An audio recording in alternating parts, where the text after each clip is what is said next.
Esto es lo que pasa cuando me desobedeces, dijo mi padre, de pie sobre un fuego que había hecho con todo lo que yo poseía mientras sostenía una manguera de jardín para proteger su césped. Mi ropa, mis cuadernos de bocetos, el edredón hecho a mano de mi abuela, 3 inviernos de sus costuras, desaparecieron en 4 minutos. Yo tenía 17 años. Vi subir el humo y no dije nada. 6 años después, lo llamé. Respondió al primer timbrazo. Le dije 2 palabras. Lo que encontró en su buzón esa noche lo cambió todo, pero no de la manera que él esperaba. Antes de continuar, por favor, dale me gusta y suscríbete si esta historia te llega. Deja tu ubicación y hora local en los comentarios. Me encanta saber desde dónde me escuchan. Mi nombre es Bethany. Tengo 23 años. Ahora, déjenme llevarlos de regreso a Dayton, Ohio. El otoño en que cumplí 17 años. La semana en que mi padre encontró mi solicitud para la universidad. La casa en 4892 Riewood Drive era una casa de campo de 3 dormitorios en un lote de 1/4 de acre en un suburbio donde cada 2 buzones tenían una calcomanía de la bandera estadounidense, y cada entrada de auto tenía al menos una camioneta. Mi padre, Gerald Thornton, había renovado el techo él mismo, había vertido el patio de concreto él mismo y había atornillado una placa de latón con el número de la casa junto a la puerta principal que pulía cada primavera como si fuera una medalla que hubiera ganado en combate. Para él, esa casa no era un refugio. Era una prueba.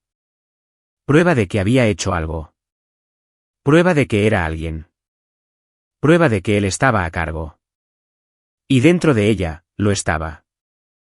La cena era a las 6 en punto. Yo cocinaba. Yo lavaba. Mi hermano mayor, Garrett, se sentaba a la mesa, comía y me dejaba su plato sin decir una palabra, porque así funcionaban las cosas en nuestra casa. Gerald se sentaba a la cabecera, con el control remoto en la mano. La televisión solo reproducía lo que él elegía. Y si la comida se retrasaba o el pollo estaba seco, el silencio en esa mesa se convertía en algo con peso, algo que te presionaba los hombros hasta que no podías tragar. Gerald guardaba todos los documentos importantes bajo llave en un archivador de acero en el garaje, mi certificado de nacimiento, mi tarjeta de seguro social, mis registros de vacunación. Nunca había tenido mi propia identificación.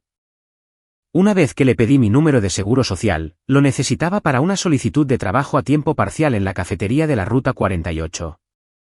Copió 9 dígitos en una nota adhesiva, me vio memorizarlos y recuperó la nota. En la sala de estar se encontraba su sillón reclinable Lassie Boy, de cuero color sangre de buey, agrietado en los reposabrazos. Nadie se sentaba en él, nadie lo tocaba. Estaba orientado hacia la televisión como un trono frente a una corte. Y cada noche, Gerald se dejaba caer en él con la autoridad de un hombre que creía que toda la casa orbitaba en torno a su comodidad. Y así era. Mi hermano Garrett tenía 22 años cuando yo tenía 17. Gerald había pagado su matrícula en el colegio comunitario, 1 año y medio de clases a las que Garrett faltó en su mayoría antes de abandonar sin una sola charla sobre gratitud. Ahora Gerald estaba elaborando planes para montar a Garrett con su propio taller de reparación de automóviles. Padre e hijo pasaban los fines de semana cotizando elevadores hidráulicos y gatos de piso de la misma manera que algunas familias planean las vacaciones. Me gradué entre los 10 mejores de mi clase. Mi profesora de arte, la señora Rohr, colgó uno de mis retratos al carboncillo en la vitrina del pasillo principal.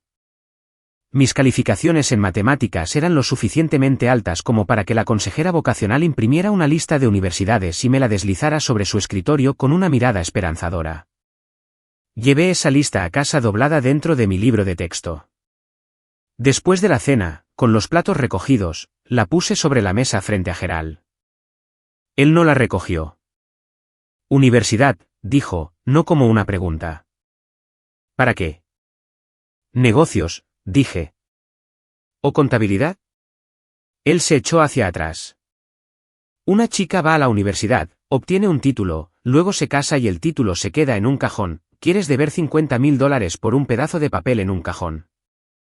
Patricia, mi madre, estaba de pie en el fregadero, con las manos detenidas sobre un plato. No se dio la vuelta. Podría obtener ayuda financiera, dije. Podrías conseguir un trabajo y contribuir a este hogar, dijo, como se supone que debes hacerlo. Ya trabajaba los fines de semana en la cafetería de la Ruta 48. $8.75 la hora. Cada dólar se depositaba directamente en una cuenta que Gerald había abierto a nombre de ambos. Nunca vi un extracto bancario. No tenía una tarjeta de cajero automático. Mi trabajo entraba y Gerald decidía que salía. El futuro de Garrett era una inversión. El mío era un gasto. Pero todos los martes y jueves después de la escuela, me quedaba en la biblioteca. Gerald pensaba que estaba colocando libros en los estantes como crédito de voluntariado. No lo estaba. Cuando tenía 14 años, Gerald golpeó la mesa con la palma de la mano con tanta fuerza que los vasos de agua saltaron. No recuerdo qué había hecho. Probablemente hablé sin que me hablaran, probablemente respiré demasiado fuerte, probablemente existí de una manera que le recordó que él no era la única persona en la habitación. Se inclinó sobre la mesa y me gritó a 3 pulgadas de la cara hasta que su saliva me golpeó la mejilla. A la mañana siguiente, se lo conté a mi consejera escolar. Una mujer de los servicios de protección infantil llamó a nuestra puerta 4 días después. Llevaba un cordón y una sonrisa paciente. Miró alrededor de la casa, limpia, refrigerador abastecido, sin moratones. Tomó notas, hizo preguntas. Gerald estuvo tranquilo y educado durante toda la visita. De la manera en que un hombre está tranquilo y educado cuando sabe lo que está en juego. No pasó nada, pero Gerald nunca lo olvidó. A partir de ese día, me convertí en la chica que llamó a la policía para denunciar a su propio padre. Gerald se aseguró de que todos los tíos, tías y primos lo supieran. En las cenas de Acción de Gracias, los almuerzos de Pascua, las barbacoas del 4 de julio, lo introducía en la conversación como un hombre que se hurga una costra. Beth aquí una vez trajo a los servicios de protección infantil a nuestra casa. 14 años, ¿te imaginas? Le di un techo sobre su cabeza y me lo agradeció con una trabajadora social en mi sala de estar. Los parientes dejaron de llamarme. Las invitaciones disminuyeron. Me convertí en la difícil. El problema. El cuento con moraleja de lo que sucede cuando una hija no conoce su lugar. Y cada vez que me oponía a algo, el toque de queda, las tareas domésticas, el dinero que Gerald tomaba, tenía una frase que terminaba cada discusión. ¿Quieres llamar a la policía otra vez? Adelante. A ver quién te cree esta vez. Una noche, solo nosotros dos en la cocina, mi madre susurró, no lo provoques, Beth. Sus manos temblaban alrededor de una taza de café. No lo estaba defendiendo. Lo estaba sobreviviendo. Y en algún lugar dentro de su aritmética del miedo, mantenerme en silencio significaba mantenernos a ambas intactas.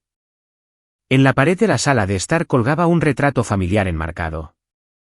Gerald, Patricia, Garrett, sonriendo en un estudio de J.C. Penney. Yo no estaba en él. Gerald les dijo a los parientes que ese día había estado ocupada. La verdad era más simple. Nunca me pidió que fuera. Mi abuela, la madre de mi madre, murió la primavera en que cumplí 15 años. Cáncer de ovario, diagnosticado tarde. Pasó sus últimos 2 meses en casa en un sillón reclinable que no se parecía en nada al de Gerald, rodeada de cestas de tela y una máquina de coser que zumbaba hasta altas horas de la noche.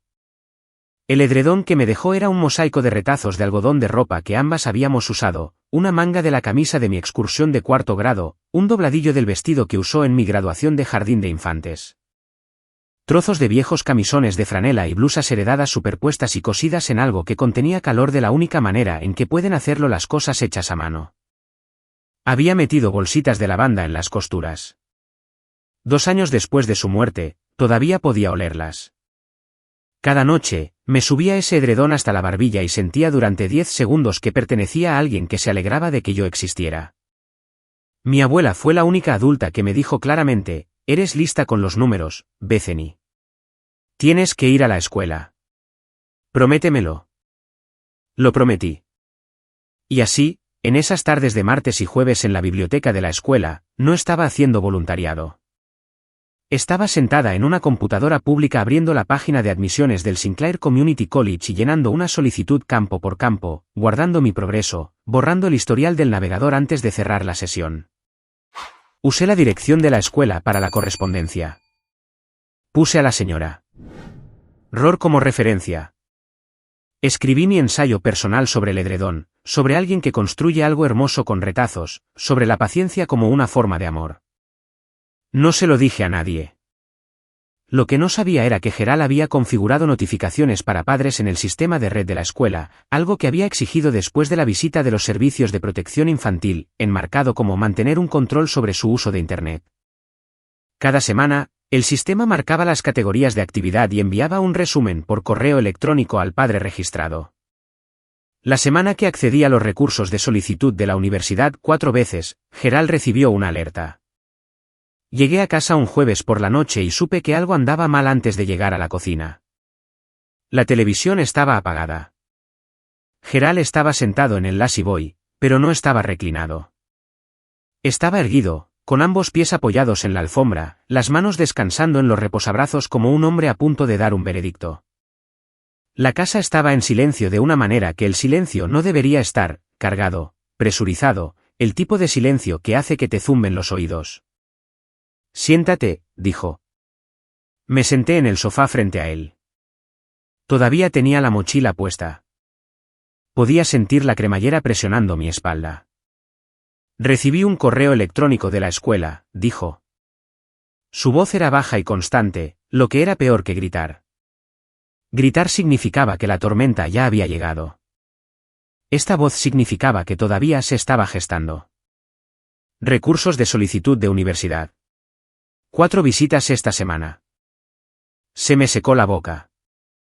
¿Quieres explicar eso? Estaba investigando. A mis espaldas, me interrumpió sin levantar la voz. Te sentaste en esa biblioteca y solicitaste la universidad a mis espaldas. Después de que te dije que no, después de que te expliqué por qué. Solo quería ver si podía. Anduviste a escondidas, igual que cuando tenías 14 años. Dejó que la referencia a los servicios de protección infantil cayera. Siempre caía. Llamas a las autoridades para denunciar a tu propio padre. Vas a mis espaldas para hacer lo único que te dije que no podíamos permitirnos. El mismo patrón. Mentirosa. Furtiva. Patricia estaba de pie en el fregadero de la cocina. Podía oír el grifo corriendo, aunque había dejado de lavar cualquier cosa. Sus manos estaban inmóviles en el agua. Gerald se puso de pie. El lazy boy se meció una vez detrás de él. Caminó hacia el garaje. Oí abrirse el archivador, el tintineo de las llaves. Cuando regresó, sostenía una bolsa de basura negra de alta resistencia y su juego de llaves de la casa. Me miró y dijo una palabra, afuera. Fue a mi habitación primero. Lo seguí escaleras arriba porque no sabía qué más hacer, porque mi cuerpo aún no se había puesto al día con la comprensión de que lo que estaba sucediendo realmente. Gerald abrió mi armario de un tirón y comenzó a sacar camisas, vaqueros, el abrigo de invierno de segunda mano que había comprado en Goodwill con mis propias propinas.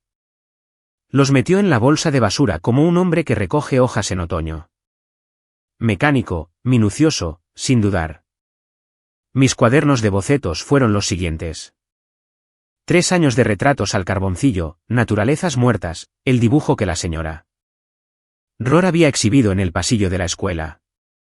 Los dobló por la mitad para que cupieran. Luego los libros, Álgebra 2, Inglés Up, una copia usada de Orgullo y Prejuicio que había encontrado en una venta de garaje por 50 centavos. Garrett estaba de pie en el pasillo, con los brazos cruzados, apoyado en el marco de la puerta. Observaba como alguien que mira un accidente de coche, fascinado, distante. No dijo una palabra, no extendió la mano, no dio un paso adelante. Simplemente observó cómo la vida de su hermana era metida en una bolsa de basura. Y luego miró su teléfono. Mi madre apareció detrás de Garrett. Su rostro estaba pálido.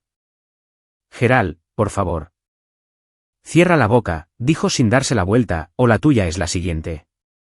Patricia retrocedió. Se apretó contra la pared del pasillo y se quedó allí, con una mano cubriéndose los labios. Gerald quitó el edredón de mi cama.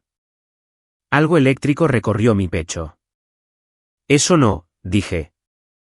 Mi voz se quebró por primera y última vez. Por favor. Es de la abuela. Sostuvo el edredón hecho una bola con ambas manos y me miró como un hombre mira algo con lo que está a punto de demostrar algo. Tu abuela te mimó, dijo. Mira a dónde nos llevó eso.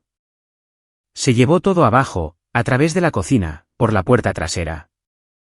Lo seguí, y cuando vi el barril de quema ya parado en el centro del patio, el viejo tambor de acero que usaba para la maleza en la primavera, colocado y esperando, lo entendí. Lo había planeado. El barril ya estaba allí.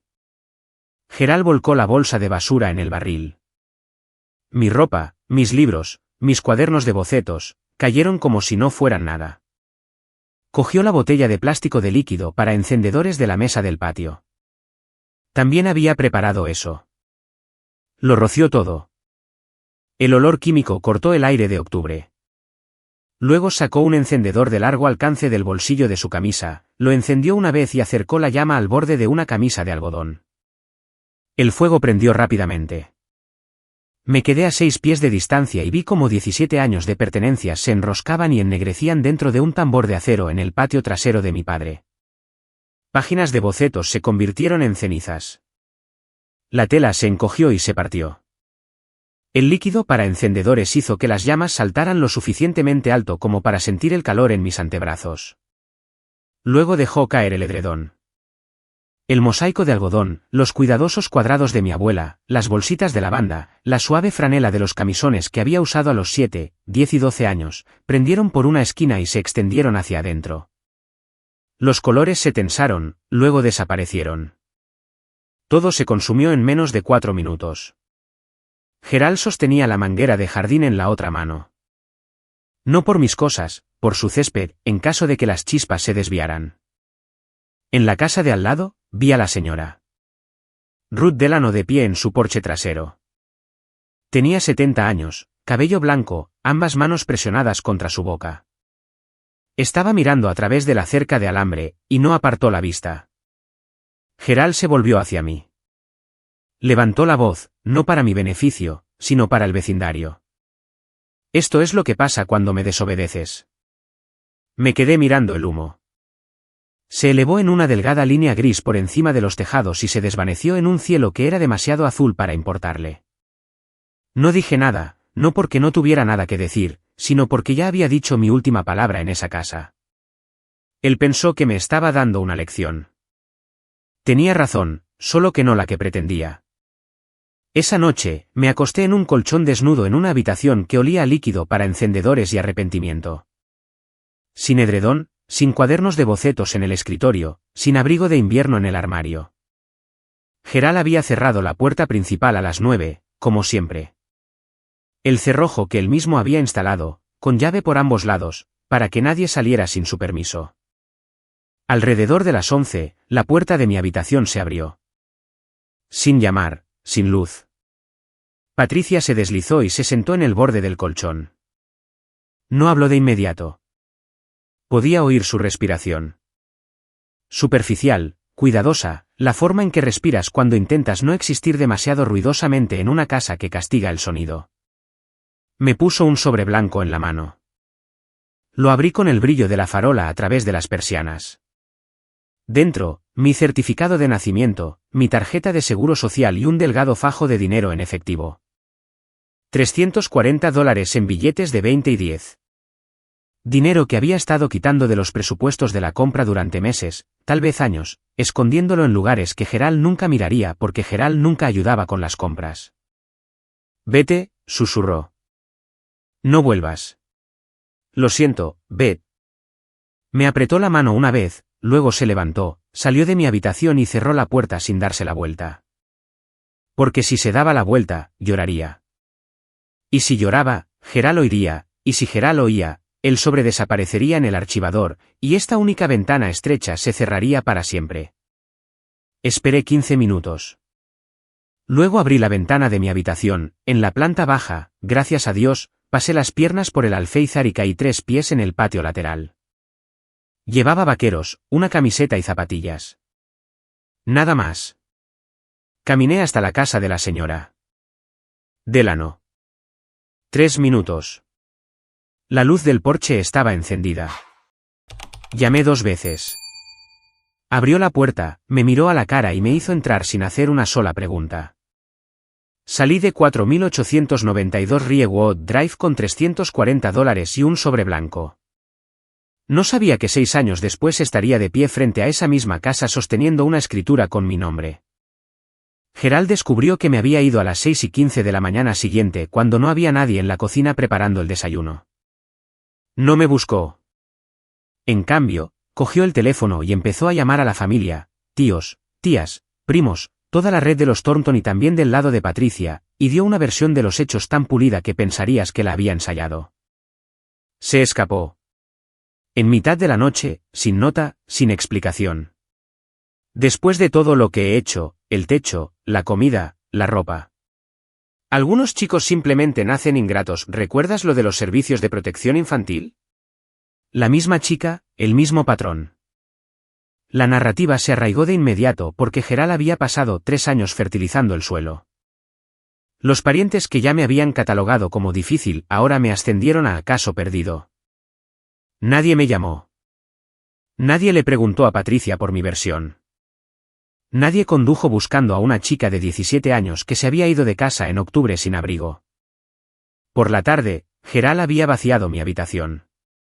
La señora Delano, observando desde la ventana de su cocina, me dijo más tarde que lo vio sacar una estantería, un pequeño escritorio y una lámpara de pie.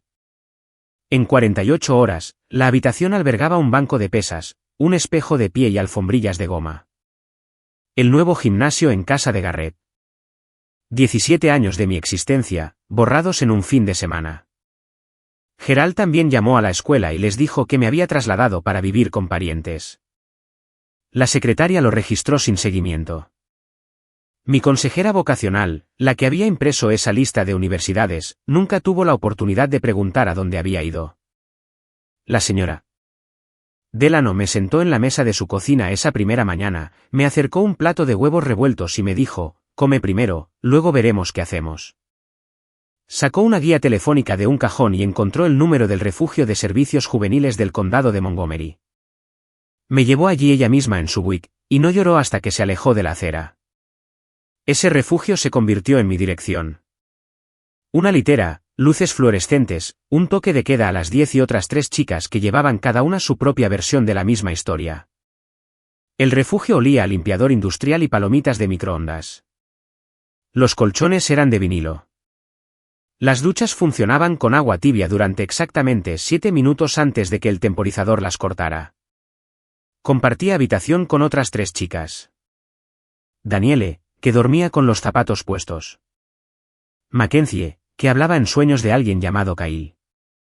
Y una chica a la que todos llamaban Birdie, que nunca nos dijo su nombre real y se fue después de 2 semanas sin decir adiós. Un trabajador social llamado Sr. Fass me ayudó a abrir una cuenta bancaria a mi nombre por primera vez en mi vida. Me senté frente a un cajero en una sucursal de Chase y deslicé mi certificado de nacimiento y mi tarjeta de seguro social sobre el mostrador, los mismos documentos que Patricia me había metido en la mano en la oscuridad. Y cuando el cajero pidió un depósito, puse 200 de los $340 y me quedé con el resto en efectivo para el billete de autobús y la comida. El Sr. Fass también me ayudó a inscribirme en la preparación para el GED, ya que me habían sacado de la escuela antes de terminar mi penúltimo año, y me marcó para Medicaid. Lo que significaba que podía surtir una receta para el inhalador que había necesitado desde la infancia pero que Gerald nunca surtía de forma consistente porque consideraba el asma un problema de mentalidad. Conseguí un trabajo en una semana. Cajera en una tienda de conveniencia de una gasolinera en la calle Tercera. Turno de noche, $9.50 la hora. Estuve detrás de una mampara a prueba de balas escaneando bebidas energéticas y billetes de lotería de 10 de la noche a 6 de la mañana y regresaba al refugio con la gris luz del amanecer. Guardaba el sobre de Patricia en el bolsillo interior de mi chaqueta en todo momento, no por el dinero, que ya se había gastado en su mayor parte, sino por la prueba de que ella lo había intentado, de que me había querido de la única manera que la casa de Gerald permitía. Lo primero que compré con mi propio sueldo fue un par de zapatillas de la sección de liquidación de Walmart. $12, blancas con una raya azul. Me las até en el aparcamiento y me paré en el asfalto y sentí por primera vez en meses que estaba de pie en un terreno que era realmente mío. ¿Has tenido alguna vez un momento así, en el que algo pequeño, algo barato, te hizo sentir que por fin se te permitía existir?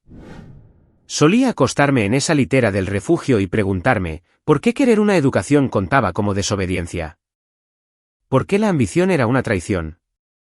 Si creciste en una casa donde tus sueños eran tratados como una falta de respeto, sabes exactamente a qué me refiero. Dímelo en los comentarios. Los leo todos. Aprobé mi GED de 4 meses después, obtuve una puntuación en el percentil 92 en matemáticas. Mi abuela habría estado orgullosa. A los 18 años, me matriculé en el Sinclair Community College, la misma escuela a la que había estado solicitando en secreto cuando Gerald me descubrió. La ironía se asentó en mi pecho como una piedra. La ayuda financiera cubrió la mayor parte de la matrícula. Mis salarios de la tienda de conveniencia cubrieron el resto, apenas. Me mudé del refugio a un apartamento compartido con otros 2 estudiantes, un apartamento de una habitación que nos repartíamos entre 3, durmiendo por turnos porque uno de nosotros siempre tenía una clase nocturna. Administración de empresas. Lo elegí porque mi abuela me dijo que era lista con los números y porque entendí, de una manera que todavía no podía articular, que el dinero era la arquitectura debajo de todo lo que Gerald había construido y todo lo que había usado en mi contra. Si iba a dejar de ser controlada, necesitaba entender la maquinaria del control. 300 millas de autopista interestatal y un código de área diferente me separaban de Riewood Drive. Pero Dayton tiene una forma de hacerte volver a través de los rumores. Un primo con el que no había hablado en 2 años me envió un mensaje de Facebook. Tu padre pidió un préstamo sobre la casa. Algo sobre el taller de Garrett. Lo busqué. Registros públicos, oficina del registrador del condado de Montgomery.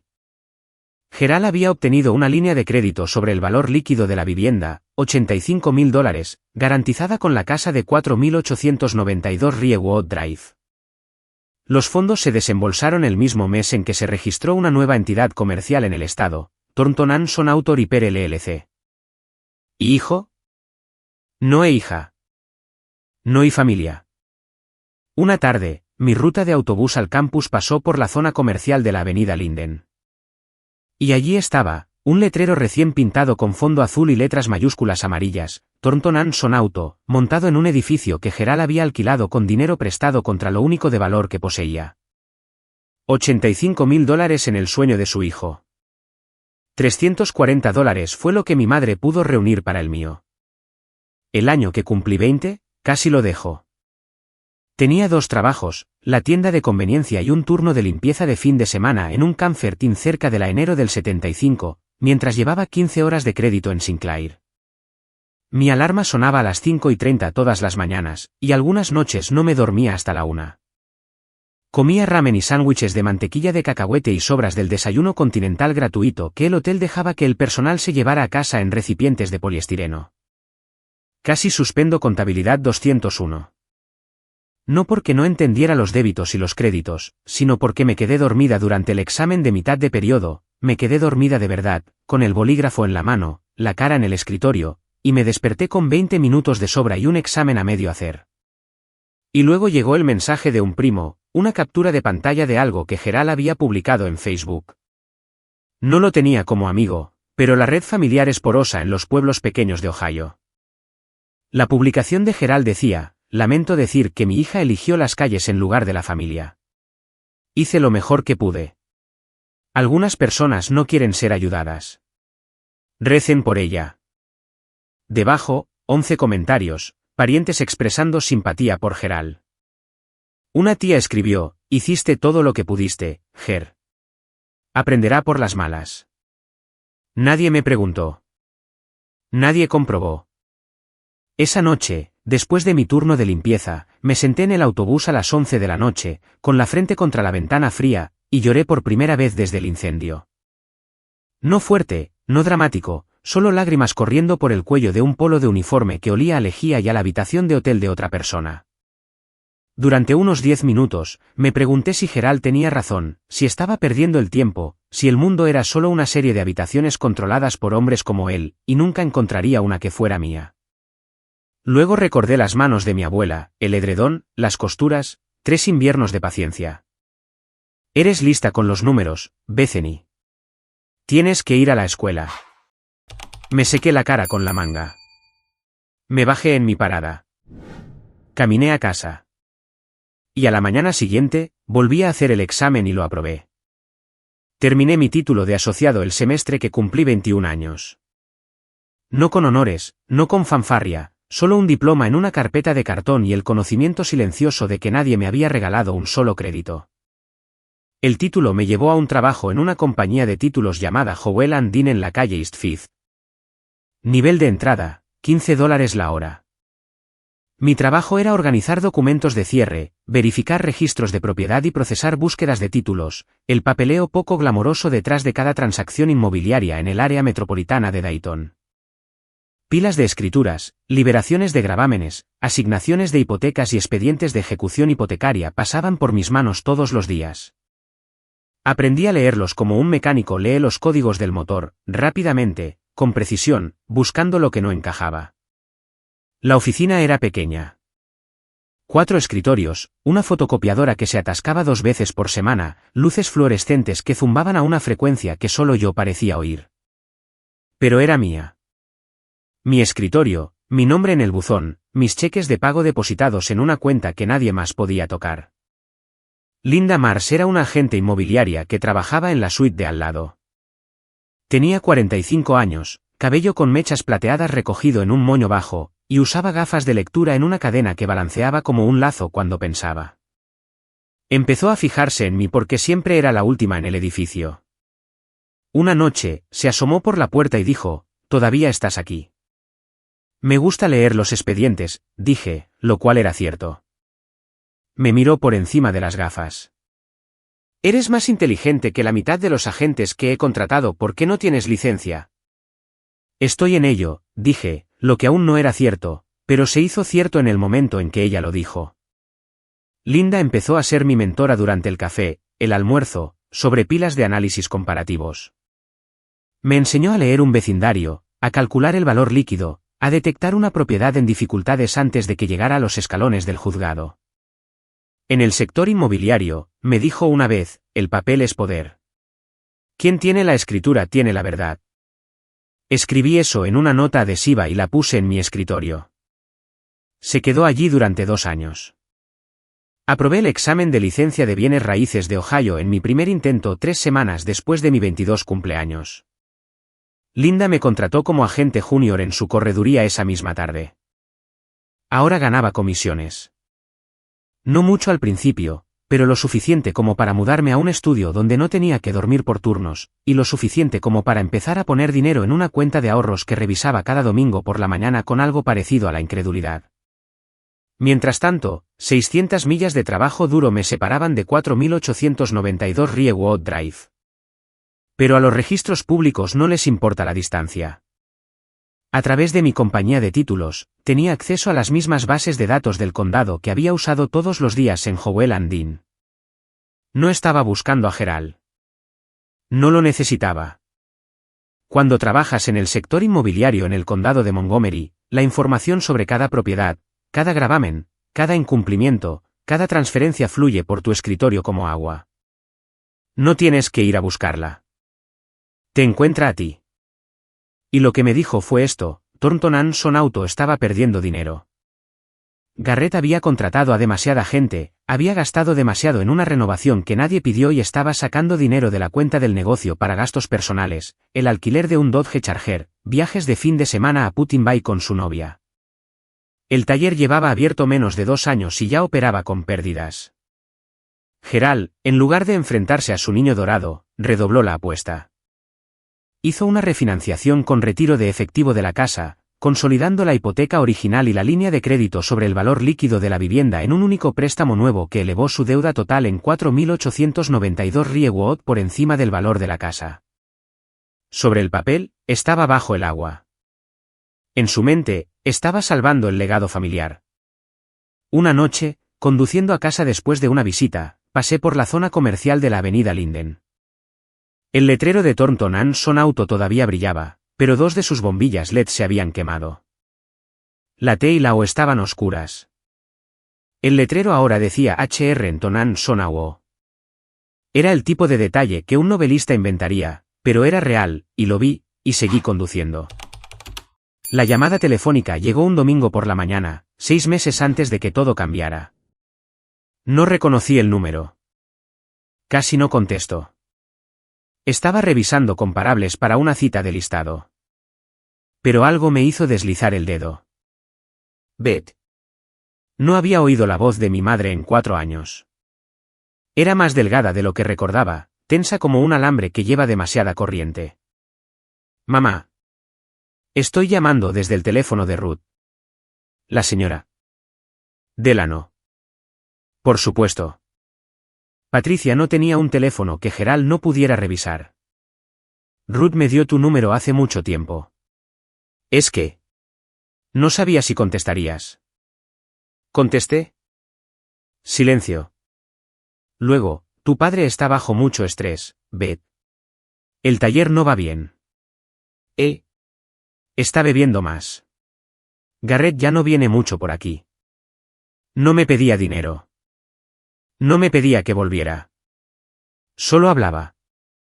De la manera en que una persona habla cuando ha estado conteniendo la respiración dentro de una habitación sellada y alguien finalmente abre una ventana. ¿Estás bien, mamá? Una pausa. Estoy igual. Lo que significaba, no. Mamá, puedes irte. Sabes, hay recursos. Puedo ayudarte a encontrar. Estoy bien, Beth. Solo quería oír tu voz. Hablamos durante 8 minutos más. Me preguntó qué estaba haciendo. Le dije que trabajaba en el sector inmobiliario. Ella dijo, tu abuela estaría muy orgullosa. Y su voz se quebró. Y se recuperó. Y ambas fingimos que no había pasado nada.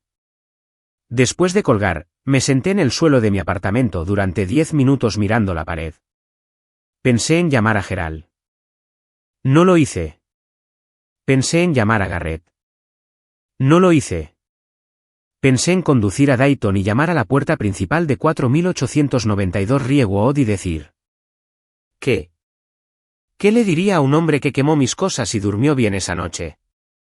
Nada. No había nada que decir.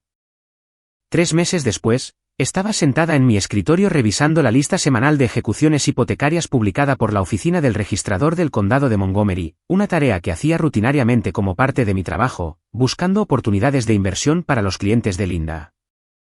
Y una dirección familiar detuvo mi mano en el ratón. 4892 Riewood Drive. Aviso de incumplimiento. Bank of Dayton, NA fecha de subasta programada, 60 días. Leí la dirección 3 veces, luego una cuarta. Luego me aparté de mi escritorio y me quedé mirando el techo durante 1 minuto entero, respirando por la boca como un nadador que emerge después de demasiado tiempo bajo el agua. 4892 Riewood Drive. Casa de campo de 3 dormitorios. Números de casa de latón. Lassie Boy en la sala de estar. Barril de quema en el patio trasero. El aviso de incumplimiento significaba que Gerald había faltado a los pagos durante al menos 90 días consecutivos. El banco había presentado la demanda en el condado. Seguiría un aviso de venta, y luego la casa iría a subasta en los escalones del juzgado, abierta a cualquier postor con un cheque de caja y pulso. Gerald Thornton, el hombre que había construido toda su identidad en torno a esa casa, que había pulido los números de latón cada primavera, que había renovado el techo con sus propias manos, que me había dicho al menos 100 veces que su casa significaba sus reglas. Había pedido prestado contra ella hasta que el banco decidió que ya no era suya. Saqué el registro completo. La línea de crédito sobre el valor líquido de la vivienda de hace 3 años, $85,000. La refinanciación con retiro de efectivo de hace 2 años, otros $60,000 más. Deuda total garantizada contra una casa que valía quizás $185,000 en un buen día. Gerald no había hecho un pago de la hipoteca en 6 meses. El banco había seguido todos los pasos requeridos: aviso de incumplimiento, derecho a subsanar, aviso de venta. Y Gerald no había hecho nada. Ningún pago, ninguna negociación, ninguna venta corta. O no entendía el papeleo o era demasiado orgulloso para pedir ayuda, o ambas cosas. Cerré la pestaña del navegador. La abrí de nuevo. La cerré. Fui a la sala de descanso, me serví una taza de café y me quedé junto a la ventana. Recordé el fuego, el edredón, el líquido para encendedores, la manguera de jardín que sostenía para proteger su césped. Mi casa, mis reglas. Ya no, dije en voz alta a nadie. Luego volví a mi escritorio y abrí el calendario de subastas. Se lo dije a Linda antes que a nadie. Estábamos sentadas en su oficina, una habitación en la esquina con una ventana que daba a un aparcamiento de un centro comercial, lo que suena deprimente, pero Linda la había llenado de helechos en macetas y fotos enmarcadas de sus cierres, y parecía más un invernadero que un lugar de trabajo. Necesito tu consejo, dije. No como mi agente, como alguien en quien confío. Dejó sus gafas de lectura. Adelante. Hay una propiedad que va a subasta en el condado de Montgomery. Casa de campo de 3 dormitorios, 1/4 de acre. Necesita un techo nuevo y algunos trabajos de fontanería, pero la estructura es sólida. El valor de mercado en ese vecindario es de unos $185.000. La estimación de la subasta es probablemente de $120.000 a $140.000. Linda inclinó la cabeza. ¿Es un margen decente? ¿Cuál es el truco? Es la casa de mi padre. Me miró durante mucho tiempo. El helecho se mecía en el aire por la rejilla de ventilación que teníamos encima. Luego hizo la pregunta que necesitaba que hiciera. ¿Es una decisión de negocios o personal? Ambas, dije. Entonces déjame preguntarte esto.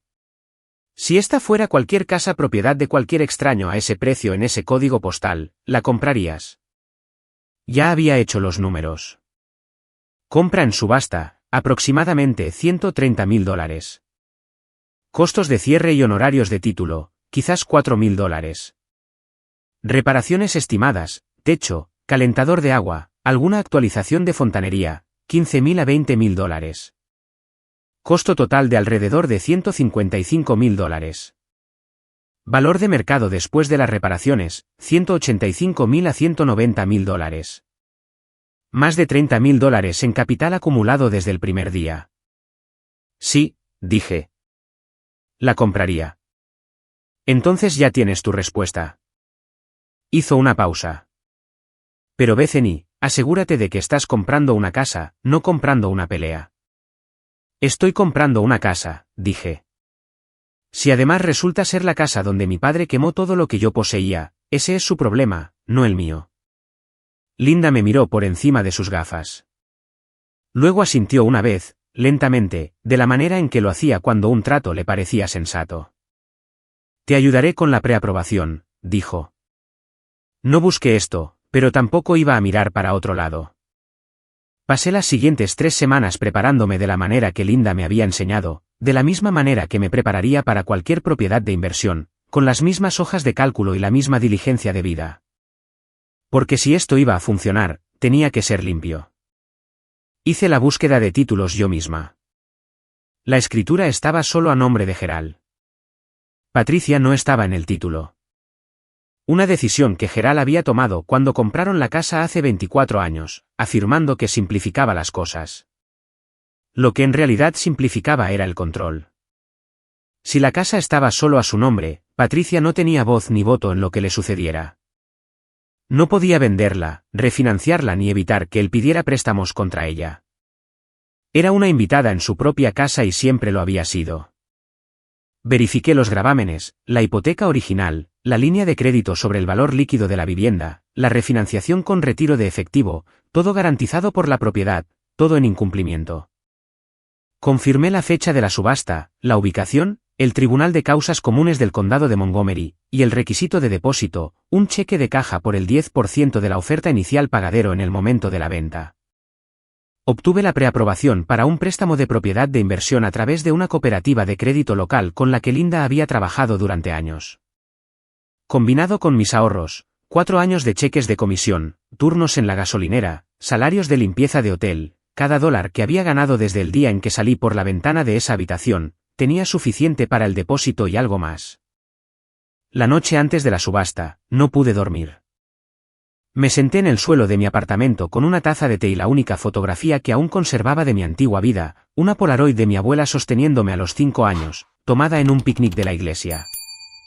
Yo estaba riendo. Ella me miraba como si yo fuera lo único bueno en la foto. Volví a guardar la foto en mi cartera y puse la alarma a las 6 de la mañana. Mañana, estaría en los escalones del Palacio de Justicia del Condado de Montgomery y pujaría por la casa donde mi padre me había dicho que no era nada. El cheque de caja en mi bolso era de $14,000, el 10% de la oferta inicial. Representaba 6 años de trabajo, 6 años de silencio y 6 años de convertirme en alguien que Gerald Thornton nunca imaginó que podría ser. El Palacio de Justicia del Condado de Montgomery olía a cera para pisos y papel viejo. La subasta se llevó a cabo en una sala del segundo piso. Linóleo, sillas plegables, un podio al frente, y unas 20 personas sentadas en grupos, la mayoría de ellos inversores o abogados. Yo era la única mujer menor de 30 años. El subastador repasó las propiedades en orden. Un dúplex en la avenida Wayne, un terreno baldío cerca de Riverside, un edificio de apartamentos en Salem con una disputa de gravamen fiscal. Cada uno explicado en jerga legal y luego resuelto en 60 segundos de paletas levantadas y pujas monótonas. Luego, lote 7, 4892 Riewood Drive. Residencia unifamiliar, 3 dormitorios, un baño y medio, lote de 1/4 de acre. Venta por ejecución hipotecaria. Oferta inicial establecida por el acreedor en $119,000. Mi pecho se apretó. Sostuve mi paleta plana contra mi muslo. Otros 2 postores levantaron la suya inmediatamente. Un hombre con una camisa de golf que parecía comprar casas como algunas personas compran rasca y gana y una mujer con un portapapeles que representaba a algún grupo de inversión regional. $119,000. $122,500. El hombre de la camisa de golf se retiró en $128,000. La mujer del portapapeles subió a $130,000.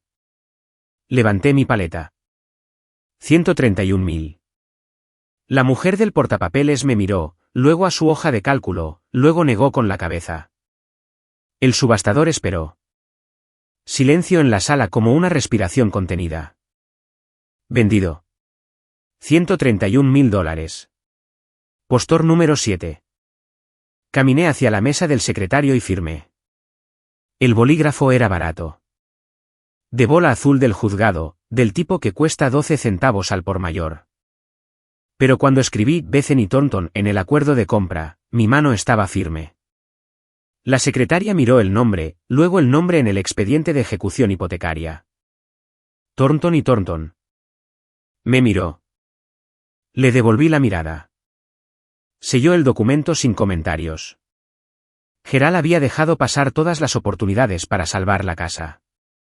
Cada periodo de subsanación, cada ventana de negociación, cada oportunidad de vender antes de que el banco se hiciera cargo. Era demasiado orgulloso para pedir ayuda, demasiado terco para admitir que el taller había fracasado, demasiado convencido de que 4892 Riewood Drive siempre sería suyo porque él había decidido que siempre sería suyo. Pero las decisiones no anulan los incumplimientos, y a los incumplimientos no les importa el orgullo. La escritura se registró 17 días después en la oficina del registrador del condado de Montgomery. Recogí la copia certificada un martes por la tarde, y me senté en mi coche en el aparcamiento del juzgado y la sostuve con ambas manos. Escritura de transferencia. Concesionaria, Bethany M. Thornton. Mi nombre, mi casa. El sábado siguiente, conduje hasta Riewood Drive. No había estado en esa calle en 6 años. El vecindario se veía igual, céspedes cortados, buzones con la bandera estadounidense, camionetas en las entradas, pero más pequeño de alguna manera.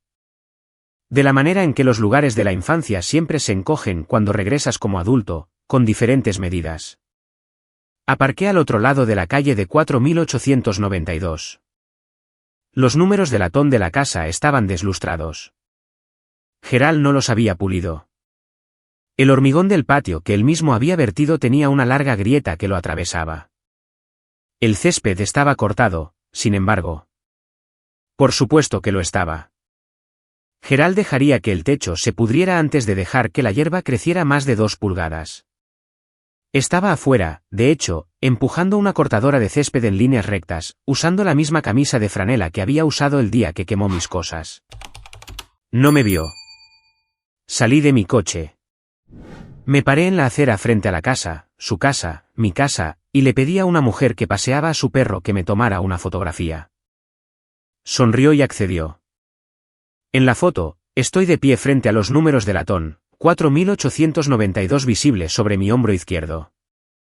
Mi expresión es tranquila, sin sonreír, sin enojo, solo presente. Imprimí la foto en un CVS. En el reverso, escribí con letras mayúsculas nítidas, nueva propietaria. Escritura registrada fecha. Oficina del registrador del condado de Montgomery. B. Thornton. La metí en un sobre blanco, sin nombre en el exterior, igual que el que me había dado mi madre. Conduje hasta Riewood Drive una vez más, abrí el buzón en la acera, coloqué el sobre dentro, levanté la bandera roja y me alejé. Esperé un día.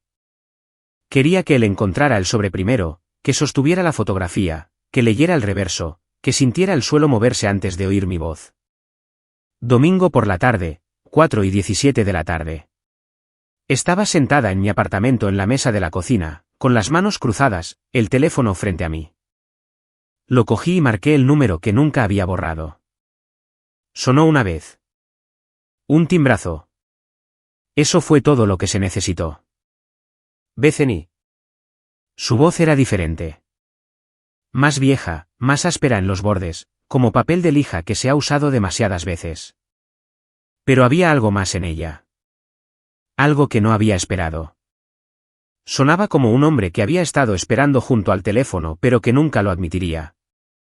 Un hombre que había guardado el número de su hija durante 6 años sin llamar porque llamar significaría que el silencio era su culpa. Y admitir la culpa era lo único que Gerald Thornton no podía hacer. Revisa tu buzón, dije. Luego colgué. Dejé el teléfono sobre la mesa y me quedé mirándolo durante mucho tiempo. Mi corazón latía de una manera que me sorprendió. No de ira, no de triunfo, sino de la extraña y vertiginosa sensación de completar un circuito que había estado abierto durante 6 años. Había contestado al primer timbrazo. Podría haberlo dejado ir al buzón de voz. Podría haber esperado 3 timbrazos, 4, 5, el tiempo suficiente para fingir que no estaba ansioso. El tiempo suficiente para recomponer al Gerald que no necesitaba a nadie. Pero no lo había hecho.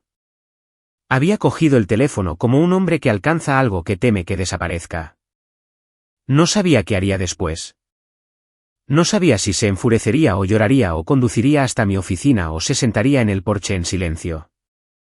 Pero sabía una cosa con absoluta certeza. Por primera vez en su vida, Gerald Thornton iba a abrir una carta y descubrir que su hija era dueña del techo sobre su cabeza. No estaba allí cuando la abrió. Lo que sé, lo supe más tarde por la señora Delano, que estaba sentada en su porche con un vaso de té helado y una línea de visión directa al buzón de Gerald porque Ruth Delano tenía 74 años y se había ganado el derecho a observar su vecindario sin disculpas. Me dijo que Gerald caminó hasta la acera unos 20 minutos después de mi llamada. Todavía sostenía su teléfono plegable. Abrió el buzón, sacó el sobre blanco y lo giró en sus manos. Sin nombre, sin dirección del remitente. Lo abrió de pie en la entrada. Miró la fotografía.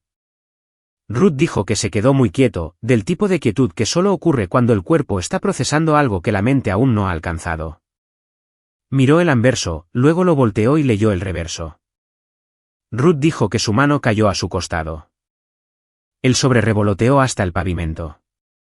Se sentó en los escalones del porche delantero, el mismo porche donde solía sentarse con una Budweiser y contemplar su dominio. Y no se movió durante 40 minutos. No llamó a Patricia. No gritó. No entró. Simplemente se sentó allí, sosteniendo la fotografía en una mano y su teléfono en la otra, mirando el césped que había cortado esa mañana, el césped que ahora pertenecía a su hija de 23 años. Ruth me dijo que me llamó 3 veces. No contesté. Se sentó allí como un hombre al que le acaban de decir que su propia casa ya no conoce su nombre. Ruth me dijo más tarde por teléfono con su voz tranquila y firme, no dije nada. ¿Estás bien, cariño?, preguntó. Lo pensé. Realmente lo pensé. Sí, dije. Creo que sí. Durante 6 años, Gerald había controlado quién podía hablar y quién tenía que permanecer en silencio. Ahora el silencio era suyo, y yo era la que había elegido no llenarlo. 2 días después, Gerald entró en las oficinas de Mars y Associates Realty a las 10:15 de un martes por la mañana.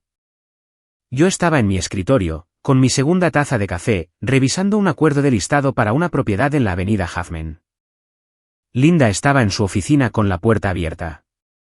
Otros 2 agentes, Mark y Denise, estaban en sus escritorios. Una pareja de clientes se sentaba en la sala de espera hojeando una carpeta de búsqueda de viviendas. La puerta se abrió y Gerald entró como si estuviera entrando en una sala de tribunal. Camisa de franela, vaqueros de trabajo con una mancha de grasa en la rodilla izquierda, gorra de béisbol que decía Thornton & Son Auto, el logo de un negocio que había cerrado hacía 3 meses. Parecía mayor, más delgado de cara, más pesado bajo los ojos, pero su postura era la misma, rígida, imponente, la postura de un hombre que esperaba que las habitaciones se reorganizaran a su alrededor. Escaneó la oficina y me encontró. Bethany. Levanté la vista de mi escritorio. Mi placa de identificación estaba frente a él. Bethany Thornton, agente licenciada. Gerald, dije. No, papá. Ya no. Cruzó la habitación en 4 zancadas. ¿Crees que esto es gracioso? ¿Crees que puedes quitarme mi casa? Dejé mi bolígrafo. Dejó de ser tu casa cuando dejaste de pagar la hipoteca hace 6 meses. El banco solicitó la ejecución hipotecaria. La subasta fue pública. Cualquiera con financiamiento podía pujar. Yo tenía financiamiento. Pujé. Gané. Todo está registrado en la oficina del registrador del condado. Esa es mi casa. Su voz se quebró hacia arriba. Mark y Denise dejaron de escribir. La pareja de clientes en la sala de espera levantó la vista. Yo construí ese patio. Yo renové ese techo. Y luego pediste prestado contra ella hasta que no quedó nada, dije. Mantuve mi voz nivelada. Sacaste una línea de crédito sobre el valor líquido de la vivienda de $85,000 para el taller de Garrett. Luego una refinanciación con retiro de efectivo por $60,000 más. El taller fracasó. El pago se detuvo. El banco siguió el procedimiento. Esto no es algo que yo te haya hecho, Gerald. Esto es algo que sucedió por las decisiones que tomaste. Se quedó allí respirando con dificultad, con los puños a los costados. La habitación estaba en silencio de la manera en que las habitaciones se quedan en silencio cuando todos fingen no mirar. Linda salió de su oficina. Estaba tranquila de la manera en que una mujer que ha intermediado 1200 transacciones está tranquila, imperturbable, mesurada, con el tipo de autoridad que no necesita volumen. Señor, voy a necesitar que baje la voz. Este es un lugar de negocios. Gerald se volvió hacia ella. ¿No conoces a esta chica? Llamó a los servicios de protección infantil para denunciar a su propio padre cuando tenía 14 años. Esa es la persona que contrataste. Linda no parpadeó. Me miró. Le devolví la mirada. Te denuncié a mi consejera escolar, dije, porque me gritaste en la cara en la mesa de la cena. Los servicios de protección infantil vinieron porque se suponía que debían venir. No te acusaron de nada. Pero te aseguraste de que todos los parientes que tenía lo supieran, y lo usaste para aislarme durante 3 años. Así que seamos precisos sobre lo que pasó, Gerald. La pareja de clientes miraba abiertamente ahora. Denise tenía la mano congelada sobre el teclado. Mark había sacado silenciosamente su teléfono, no para grabar, solo sosteniéndolo como un reflejo. La cara de Gerald se enrojeció. Abrió la boca, luego la cerró, luego la abrió de nuevo. Yo te crié, dijo. Su voz era más tranquila ahora, pero el filo todavía estaba allí. Te alimenté. Te di un techo y esto es lo que recibo. Quemaste todo lo que poseía en el patio trasero, dije. Mi ropa, mis libros, el edredón de mi abuela. Te quedaste allí con una manguera de jardín para proteger tu césped y dejaste que 17 años de mi vida se convirtieran en cenizas. Y luego le dijiste a toda la familia que era una ingrata. Hice una pausa. Todas las personas en esa oficina estaban escuchando. No puedes destruir las pertenencias de alguien y luego quejarte cuando pierdes las tuyas por tus propias decisiones. Gerald me miró fijamente. Podía ver la maquinaria detrás de sus ojos moliendo, tratando de encontrar el ángulo, la palanca, la palabra que revertiría esto a una realidad que él controlaba. Pero no había ángulo. No había palanca.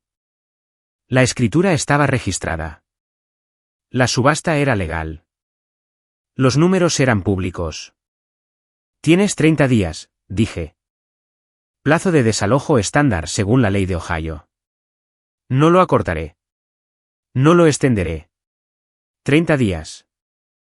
Se quedó en medio de la oficina rodeado de personas que ahora sabían exactamente quién era. Y por primera vez en su vida, no tenía nada que decir. Salió sin cerrar la puerta. Sabes, de pie en esa oficina viéndolo irse, me di cuenta de algo que no esperaba. Todavía no entendía. Todavía pensaba que la casa se trataba de poder. Su poder. Nunca consideró que no la compré para quitarle algo. La compré porque podía. Porque hace 6 años, no podía comprar un billete de autobús. Y ahora podía comprar una casa. La casa simplemente resultó ser la suya. Pero esto es lo que sigo dándole vueltas en mi mente. ¿Hay alguna diferencia entre justicia y venganza cuando la persona nunca ve la línea? ¿Qué piensas? ¿Importa cómo lo llames, o solo importa lo que te cueste? Dímelo en los comentarios. Realmente quiero saberlo. Garrett me llamó 4 días después. Era la primera vez que oía su voz desde que tenía 17 años. Beth sonaba como un hombre de pie en una habitación donde todo estaba en llamas y acababa de darse cuenta de que la salida estaba cerrada. Sé que no hemos. Quiero decir, ha sido. Mira, papá necesita un lugar a donde ir. Tiene 30 días, ¿verdad? Me lo dijo. Así es. Vale. Entonces, esta es la cosa. Una pausa tan larga que pude oírlo tragar. Realmente no tengo espacio. Kelly y yo estamos en un apartamento de una habitación en Columbus. Es pequeño. No puedo acogerlo. Garrett, dije, él hipotecó la casa por tu taller. $85,000. Refinanció por otros $60,000 para mantenerlo a flote cuando empezó a fallar. Lo sabes, ¿verdad? Silencio. Apostó todo por ti, dije. ¿Todo? La casa, su crédito, su jubilación. Lo puso todo en Thornton & Son Auto. Y cuando el taller se hundió, te mudaste a Columbus. Eso no es. No le pedí que. ¿Le devolviste el dinero? Más silencio. La respuesta estaba en el silencio. Beth, no soy. No soy el malo de la película. No dije que lo fueras. Pero tampoco soy la solución. Tuviste 22 años de su apoyo. Yo tuve 17 años de su control. Él te dio un negocio. Él me dio un barril de quema. Y ahora me estás llamando a mí, a la que echó, para arreglar lo que el que eligió no pudo mantener unido. Su respiración era agitada. No voy a vender la casa, dije. Y no voy a dejar que viva allí sin pagar alquiler. Esa no es mi responsabilidad. Si quieres ayudar a tu padre, ayúdalo. Pero no puedes endosarme ese trabajo. Colgué y me quedé allí pensando en el letrero. Thornton & Son Auto, y como todo el dinero y la fe de la familia se habían ido en 2 palabras en un cartel. Y cuando el cartel se apagó, el hijo siguió conduciendo. Él apostó todo por su hijo. Su hijo lo dejó en rojo. Gerald se mudó el día 27. Sin llamada telefónica, sin dirección de reenvío. La señora Delano me dijo que lo vio cargando una camioneta, una prestada, no la de Garrett, con cajas, una bolsa de lona y el sillón reclinable Lassie Boy. Condujo a la casa de un primo al otro lado de Dayton. El trono vino con él. El reino no. Esperé una semana. Luego conduje hasta 4892 Riewood con un cerrajero, un contratista y un baúl lleno de sentimientos que aún no había ordenado. La casa estaba más oscura de lo que recordaba. Gerald la había dejado en mal estado. Alfombra manchada, un grifo de la cocina que goteaba, una sala de estar que olía a Budweiser y periódico viejo. Pero los cimientos eran sólidos. Las paredes estaban rectas.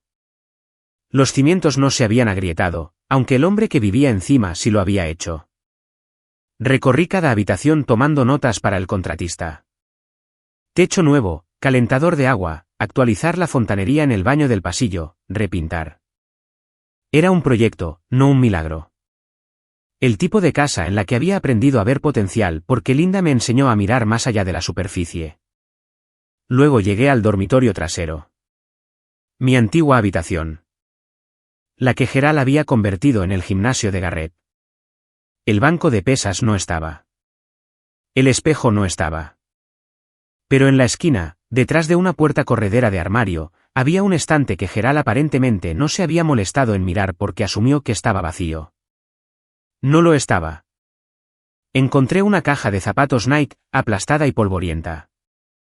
Le quité la tapa. Dentro, 3 páginas arrancadas de un cuaderno de bocetos, con los bordes ennegrecidos y rizados. Un dibujo al carboncillo de las manos de una mujer, las manos de mi abuela, dibujadas de memoria cuando tenía 16 años. 2 bocetos más debajo, medio destruidos. Y en el fondo, doblado en un pequeño cuadrado, un trozo de tela. Mosaico de algodón, chamuscado en los bordes, un tenue aroma a lavanda, apenas perceptible. Un solo cuadrado del edredón. Gerald había ido a las cenizas. Después de que el fuego se apagara, y yo me hubiera ido a mi habitación, y el vecindario hubiera apagado sus luces. Había metido la mano en ese barril de quema y había sacado estas cosas. Las había guardado en una caja de zapatos en un estante de un armario durante 6 años. Nunca me lo dijo. Nunca las usó para disculparse. Simplemente las guardó, de la misma manera que guardó mi número de teléfono. Silenciosa, privada, inútilmente. Sostuve el cuadrado de tela y me senté en el suelo desnudo de mi antiguo dormitorio y sentí algo que no podía nombrar. No perdón, no ira, algo intermedio. Como encontrar una huella de mano en cemento de alguien que te rompió la ventana. No cambiaba lo que hizo, pero cambiaba la forma de lo que recordaba. De un hombre que solo sabía destruir a un hombre que también sabía arrepentirse pero que elegía la forma equivocada de llevarlo cada vez. Patricia me llamó 3 días después de que cambiara las cerraduras. Su voz era diferente. Lo noté de inmediato. No la tensión fina y de alambre que había oído hacía 6 meses, sino algo más cercano al agua clara. Todavía cautelosa, todavía tranquila, pero presente de una manera que no lo había estado en años. Se está quedando en casa de Dale, dijo. Dale era el primo de Gerald. Una casa en el lado oeste con un sofá cama y sin preguntas. Se llevó el sillón reclinable y 3 cajas. Eso es todo. ¿Y tú? Pregunté. Todavía estoy en la casa. Una pausa. ¿Tu casa? Ninguno de los dos dijo nada durante unos segundos. Beth, ¿quieres que me vaya? Me apoyé en el mostrador de mi cocina y cerré los ojos. La vi en la oscuridad hace 6 años, deslizándome un sobre en la mano. $340, un certificado de nacimiento, una tarjeta de seguro social, toda la fortuna de una mujer que había pasado 24 años bajo un techo que no poseía, casada con un hombre que trataba el silencio como consentimiento y la obediencia como amor. ¿Quieres quedarte?, pregunté. Empezó a llorar. No el llanto ahogado, con una mano sobre la boca, que había aprendido en la casa de Gerald. Llanto de verdad. Del que ocupa espacio. Del que una persona hace cuando se da cuenta de que le han dado una puerta. Sí, dijo. Por favor. Entonces quédate. $200 al mes. Suficiente para cubrir los servicios públicos y darte dignidad. No te estoy dando caridad, mamá. Te estoy dando un contrato de arrendamiento. $200, repitió.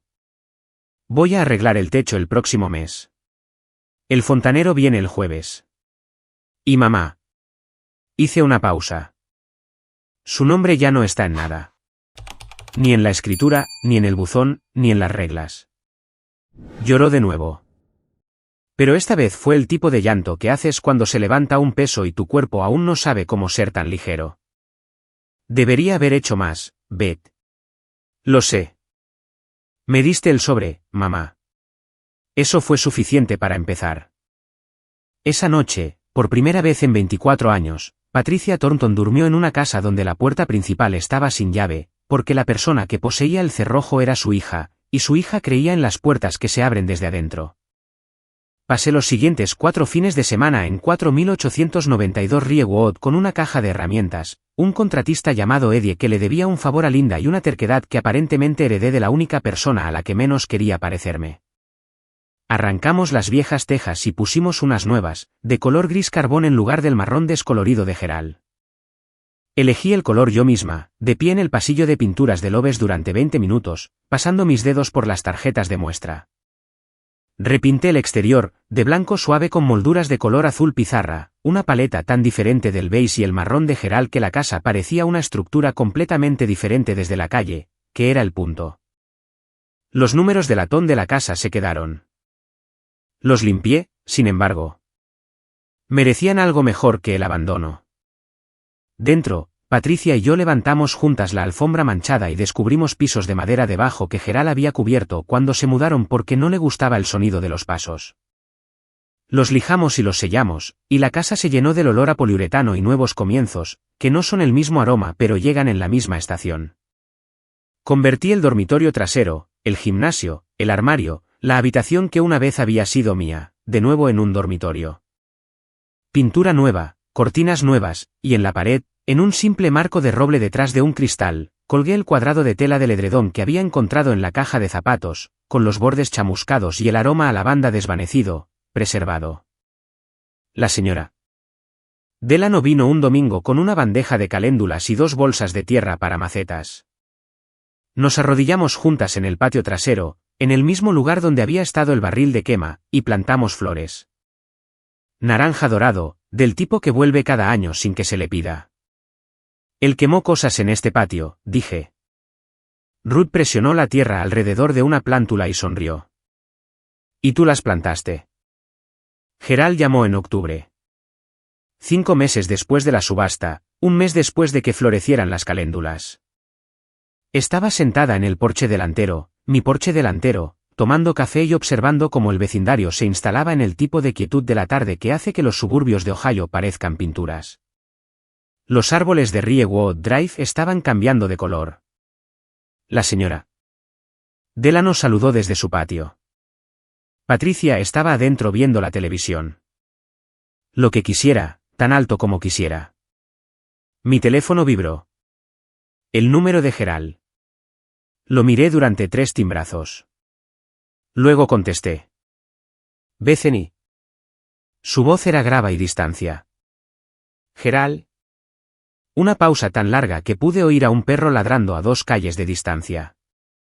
Siempre fuiste terca, dijo. Siempre fui decidida, dije. Tú lo llamabas terquedad porque no te servía. Otra pausa. Podía oírlo respirar, la respiración pesada y trabajosa de un hombre de 56 años cuyo orgullo le había costado todo y cuyos pulmones ya no eran lo que solían ser. ¿Cómo está tu madre?, preguntó. Era la primera vez que preguntaba por Patricia en una conversación conmigo. No mi esposa, no ella. Tu madre. Está bien, dije. Está en Riewood. Está a salvo. No respondió a eso. No sé si podía. Gerald, dije, no voy a fingir que lo que hiciste estuvo bien. El fuego, el aislamiento, la forma en que me borraste de la familia. No voy a fingir que nada de eso sucedió. Hice una pausa. Pero tampoco voy a castigarte para siempre. No lo haré fácil. Pero no sellaré la puerta. Entonces, ¿qué es esto?, preguntó. Esto es una conversación, dije. Eso es todo lo que es ahora mismo. Estuvo callado durante mucho tiempo. Vale, dijo, y colgó. Dejé el teléfono en la barandilla del porche y cogí mi café. El cielo era ámbar y se oscurecía. En algún lugar adentro, Patricia se rió de algo en la televisión, un sonido que no le había oído en años, quizás nunca, y las ventanas brillaban con un calor que no tenía nada que ver con el termostato. Perdió esta casa de la misma manera que me perdió a mí, negándose a creer que podíamos irnos. Estoy sentada en el porche de nuevo mientras te cuento esto, por la mañana esta vez, temprano, antes de que el vecindario se despierte. Café en una taza que compré en una tienda de segunda mano, del tipo con el asa astillada y un estampado floral descolorido que me recuerda a la tela de un edredón. El césped es mío. El techo es mío. Los números de latón que dicen 4892 captan el amanecer. Y están pulidos ahora porque algunas cosas merecen cuidado incluso cuando la persona que las instaló no sabía cómo darlo. No compré esta casa para vengarme. La compré porque era una inversión sólida. Porque tenía el conocimiento, el capital y la licencia para tomar la decisión. Y porque hace 6 años, era una chica de 17 años de pie en este patio sin nada, viendo cómo todo lo que había poseído se convertía en humo. Y me había prometido a mí misma en silencio, sin testigos, que construiría algo de las cenizas. Simplemente no sabía que ese algo sería tan literal. Si hay una lección, no es la que esperarías. No es trabaja duro y se lo demostrarás. No es la mejor venganza, es el éxito. Es más simple y más difícil que eso. Mi abuela cosió ese edredón durante 3 inviernos. Cortó tela, eligió patrones, enhebró agujas y se sentó en un sillón reclinable noche tras noche, haciendo algo que contenía calor porque quería que yo estuviera abrigada. Llevó paciencia. Llevó manos. Llevó un tiempo que no sabía que se le estaba acabando. Perdí todo y lo reconstruí en 6 años. Ambos fueron hechos a mano. Si estás en tu primer año, el año en que todo es cenizas y estás de pie en un patio sin nada, quiero que sepas que ese no es el final. Pero nadie te va a sacar de allí. Tienes que trepar por la ventana tú misma. El sobre ayuda, pero el caminar es tuyo. Esa es mi historia. Gracias por quedarte hasta el final. Significa más de lo que crees. Si alguien en tu vida necesita oír esto, envíale este vídeo. Y si quieres más historias sobre personas que reconstruyeron desde la nada, hay un enlace en la descripción. Suscríbete si no lo has hecho. Te veré en la próxima.